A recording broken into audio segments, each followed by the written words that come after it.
A ship wades through quiet waters. There's a bloodied knife on the deck. The Coast Guard is investigating the empty ship.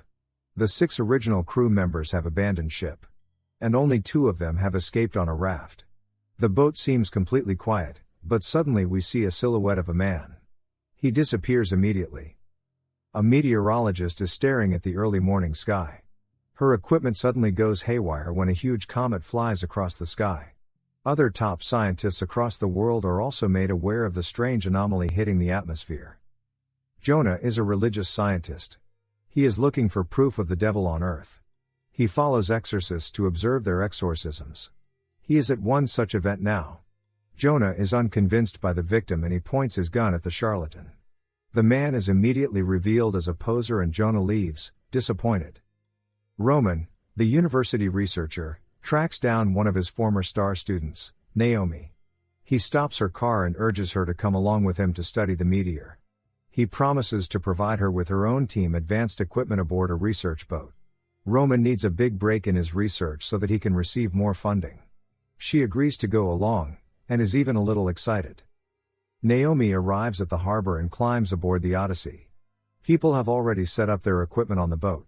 The captain, Davis, seems clueless, but the rest of the team is very qualified for the job. Davis introduces himself to the team. The only reason he's aboard the ship is because he's a rich party boy and he owns the ship. Roman finally arrives. For some reason, Jonah is also with them. He believes the comet has religious implications. He is also apparently the boat's engineer. Because of the clocks hanging on the wall, we are made aware that this is the same boat from the intro. They are the 6 crew members who will later abandon ship.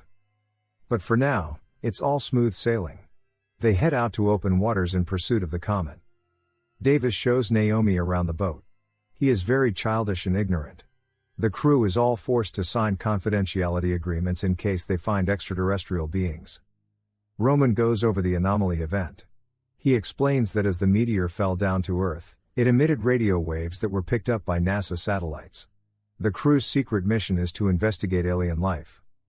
The comet originated from behind the sun. It traveled faster than any speed ever recorded in the solar system in order to crash on Earth. Davis is excited to be chasing aliens, and Jonah finally breaks his silence. He doesn't believe in aliens. He says the comet may be a religious sign, and Roman mocks him. Jonah says that they are the same. While they seek out aliens, he seeks out God and the devil. It is late now, and the crew is asleep. Naomi suddenly has strange, colorful hallucinations. The stars swirl, and the moon turns red. She suddenly feels herself drowning, but is snapped out of the trance. She is still safe on the ship. Naomi is a little freaked out, but she chalks it up to a bad dream. But suddenly, they notice that the boat has stopped moving. The whole crew is gathered outside. Apparently, the sea has gone completely still. This is highly unusual. They hypothesize that alien technologies have caused this phenomenon. Jonah pulls out a bait cage he set up earlier to catch fish. However, all the fish are already dead somehow. The fish has also been cooked by the heat of the meteor impact. The crew go back inside to set up their equipment since they have arrived at the impact zone. So far, they have not picked up anything. But they are monitoring their devices. Their machines suddenly pick up something, but the power cuts out. Even their battery-powered devices have died. But one of the machines somehow powers itself up. It's picking up an audio signal. When they turn up the volume, it is nothing but a loud screeching sound. The power comes back. The ship suddenly rocks, and it appears the cage has caught something. Or something is pulling it. They pull up the cage, and strangely, there is a fully grown pig inside. Jonah explains to everyone how this has religious precedent. There is a biblical story of demons possessing pigs, which caused Jesus to drive them out into the sea. Jonah believes the devil lives underwater. And that is why Jesus walks on water. It is to show his power over the devil. Roman is still unconvinced. He thinks Jonah is delusional and that there is a scientific explanation for the anomalies. Roman accuses Jonah of planting the pig, and rigging an EMP device to shut down their equipment. Jonah is insulted, but Naomi interjects and gets the men to stand down. Jonah and Davis are at the helm. They have been at full throttle for 4 hours, but their coordinates haven't changed. They are going nowhere fast. The crew is all gathered outside. They have made contact with another boat. Eerily, the other boat is also labeled as Odyssey. Could this be a parallel version of them? Or a hallucination? Roman thinks that the entity is luring them with something the crew is familiar with. The crew prepares to embark on the copy ship.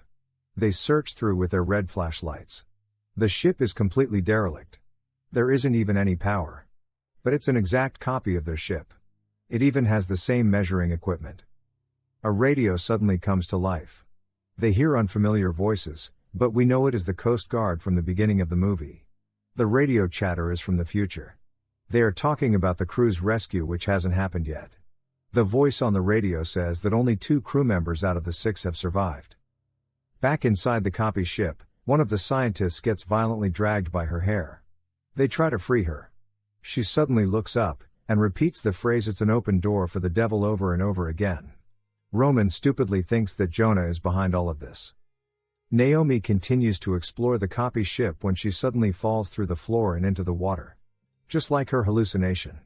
She swims back up to find herself locked in a cage. Roman is back out on the deck of the copy ship. He looks up at the sky and all its stars. He is mesmerized by their beauty. Suddenly, madness takes over him and he laughs maniacally while looking upwards. On the original ship, the pig squeals angrily. The scientist left behind gets uneasy. She goes over to cover the cage with a blanket. She also goes mad, and starts rattling the cage and screaming frantically. She begins tying a rope around her neck while Jonah throws the pig overboard. He quickly undoes the rope around the scientist's neck. Roman snaps out of it.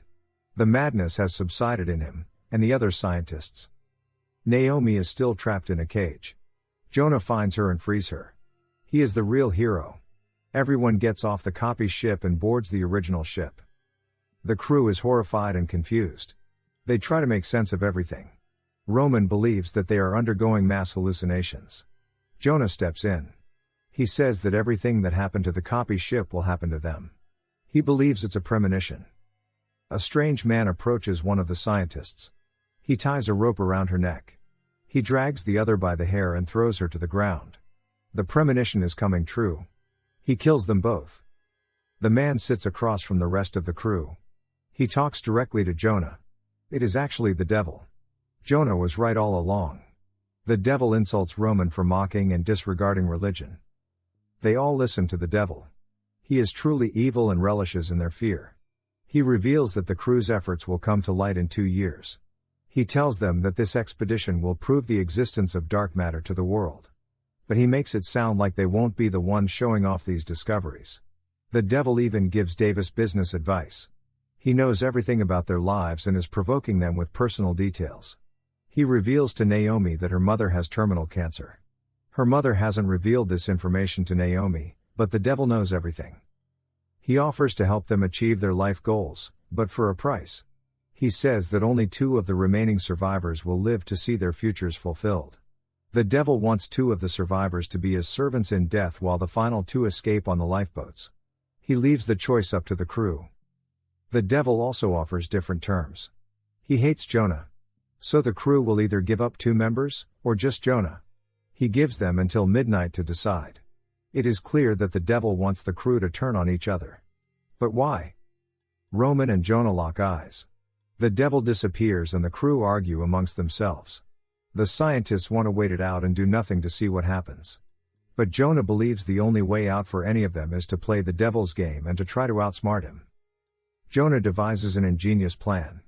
He spreads their resources thin. He gives Roman the key to the raft, and the beacon requires 2 people to operate. If Jonah and Davis hunker down in the engine room, then there is no way for only 2 of them to signal the Coast Guard and also deploy the life raft, as the radio said they would. He thinks this loophole might trick the devil. Davis has other plans. He wants to give up Jonah to the devil and he tries convincing Naomi. He shows her a Bible he found on the copy ship. But instead of the story of God, it tells the story of Jonah. It says how he was found stabbed after the crew had turned on him. Roman goes to check out the life raft, and he finds a knife. The exact same knife he found in the beginning of the movie. But this one is clean and unbloodied. The crew all meet back up on the deck.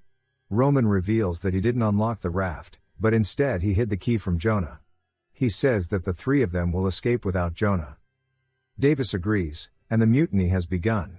Naomi hesitantly agrees as well. Roman pulls out the knife and attacks Jonah. But Jonah knows self-defense. He easily disarms Roman and stabs him in the gut.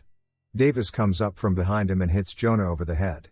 They're all stranded now because Roman is the only one who knows where the raft keys are. Davis tells Naomi to tie up Jonah with a rope. She decides against it, and instead wakes up Jonah. She helps him up. Davis comes back with a weapon. Naomi offers herself up. She was in a cage, so she believes she is supposed to die according to the devil's prophecy. Jonah stuffs Naomi in a cage and throws her overboard. Since the key is missing, Davis is sawing off the lock holding the raft. Jonah starts a timer. Is he timing Naomi's breath? We see a bright comet streak across the night sky once again. Jonah pulls up the cage. He uses all his strength. Naomi is temporarily dead. Davis looks up at the meteor. A fragment nails him in the head, killing him instantly. Jonah waits for precisely 3 minutes and he revives Naomi. He tried to trick the devil once again by temporarily killing Naomi, but the devil always gets his way. With Davis dead, the events of the copy ship have come true. Only 2 survivors remain, and the devil has claimed the rest of the crew.